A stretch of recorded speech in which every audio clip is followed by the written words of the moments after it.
Je suis heureux d'être parmi vous aujourd'hui dans ce segment de haut niveau de la 3e édition de la Conférence nationale sur le développement durable qui doit valider et adopter les recommandations formulées par les experts.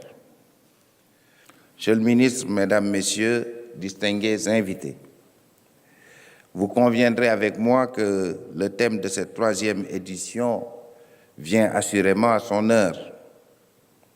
Nous attendons le gaz pour 2021.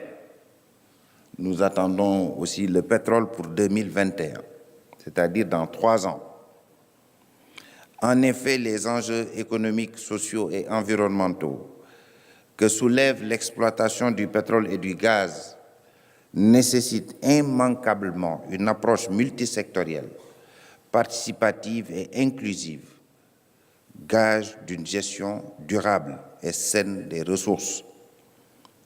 Le Sénégal, qui a compris très tôt cette approche holistique, s'est engagé depuis 2016 dans un processus d'installation d'une dynamique pour une gestion saine et durable de ses ressources par la création, par son Excellence M. Macky Sall, président de la République, d'un comité d'orientation stratégique du pétrole et du gaz, le COS Pétrogaz.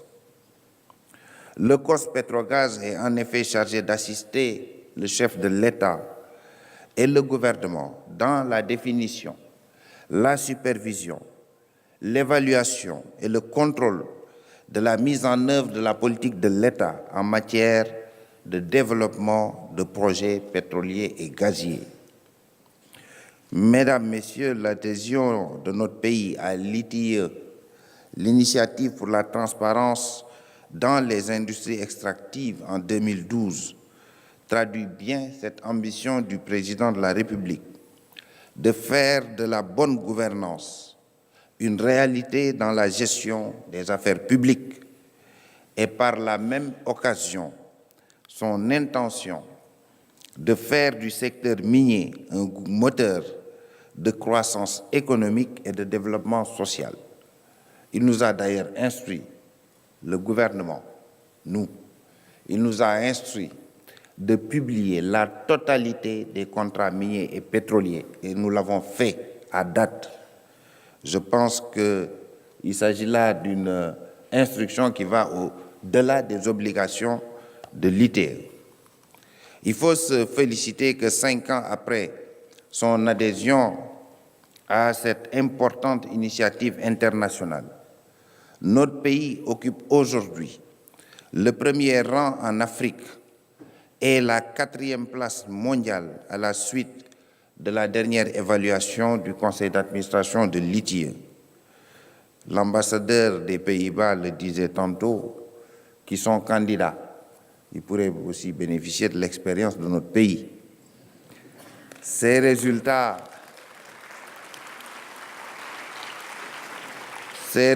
nous confortent dans nos choix, ceux du président de la République, et stimulent notre volonté irréversible d'assurer une gestion transparente des ressources issues des industries extractives au mieux des intérêts de la nation et au bénéfice exclusif de notre peuple.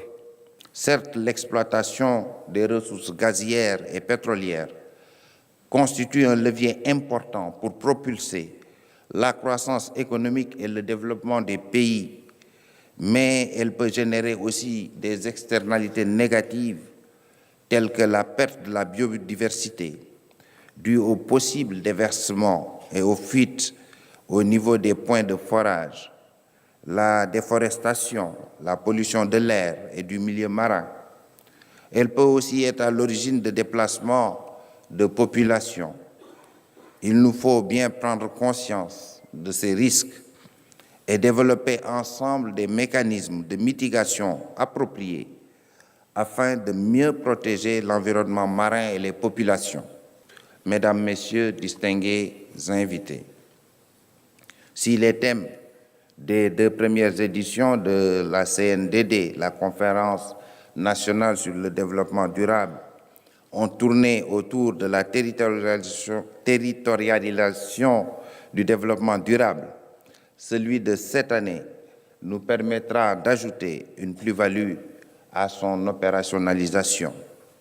À ce titre, permettez-moi de partager avec vous ma conviction profonde que la réflexion que nous avons engagée sur l'exploitation du pétrole et du gaz nous offre une excellente opportunité de construire les fondements d'une émergence inclusive au plan économique et social, tout en prenant les questions émergentes relatives à la transition écologique et à la croissance verte. Je serai particulièrement attentif à la suite qui sera donnée aux recommandations formulées à l'issue des travaux.